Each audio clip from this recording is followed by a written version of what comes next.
राम का धाम के संघर्ष सीरीज के पिछले भाग में आपने राम मंदिर के 500 वर्षों के संघर्ष को देखा।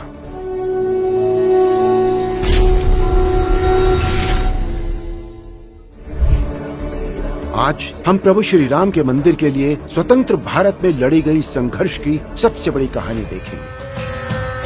साल 1528-29 में विध्वंस हुए राम मंदिर को फिर से स्थापित करने की गूंज भारत के स्वतंत्र होते ही सुनाई देने लगी।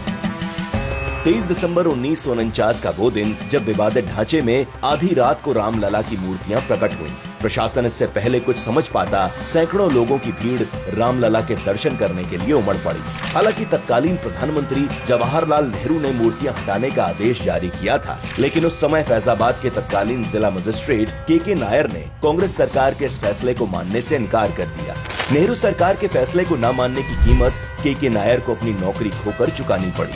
जहां एक तरफ राम भक्त नागरिक आंदोलन और भक्ति के सहारे राम मंदिर के लिए संघर्ष कर रहे थे, तो वहीं अब यह मामला कोर्ट की चौखट तक भी पहुंच चुका था। इसके बाद 1986 में फैजाबाद कोर्ट ने हिंदुओं को पूजा की इजाजत देते हुए ढांचे से ताला हटाने का आदेश जारी कर दिया। इसी समय जहां एक तरफ विश्व हिंदू परिषद मंदिर निर्माण के लिए आंदोलन को नई धार दे रही थी, तो वहीं लाल कृष्ण आडवाणी के नेतृत्व में भाजपा ने सोमनाथ से लेकर अयोध्या तक राम रथ यात्रा प्रारंभ की। 500 सालों से संघर्ष कर रहे राम भक्तों का जत्था कार सेवा के लिए अयोध्या पहुंचने लगा।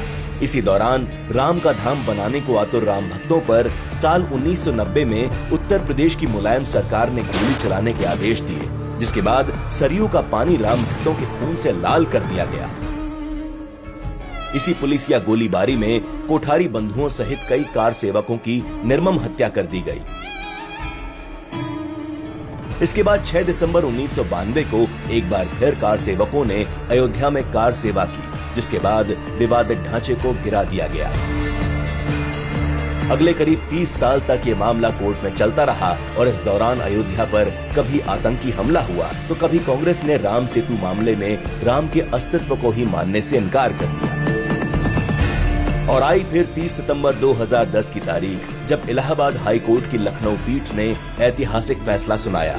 इस स्थल को श्री रामलला विराजमान, निर्मोही अखाड़ा और सुन्नी सेंट्रल वक्फ बोर्ड में बराबर बराबर बांटने का आदेश दिया। हालांकि मुख्य गुम्बद के नीचे जहां मूर्तियां थीं, उसे जन्म स्थान माना गया, वो रामलला विराजमान को ही सौंपी गई। हाई कोर्ट के इस फैसले के बाद अब ये केस सुप्रीम कोर्ट में था। पिछले 500 सालों से राम भक्त कभी शक्ति से, कभी भक्ति से, कभी युक्ति से अपनी लड़ाई लड़ रहे थे, लेकिन अभी भी मंदिर निर्माण का सपना पूरा नहीं हुआ था। अभी तो सुप्रीम कोर्ट में राम मंदिर के लिए अंतिम और सबसे बड़ी लड़ाई लड़नी बाकी थी।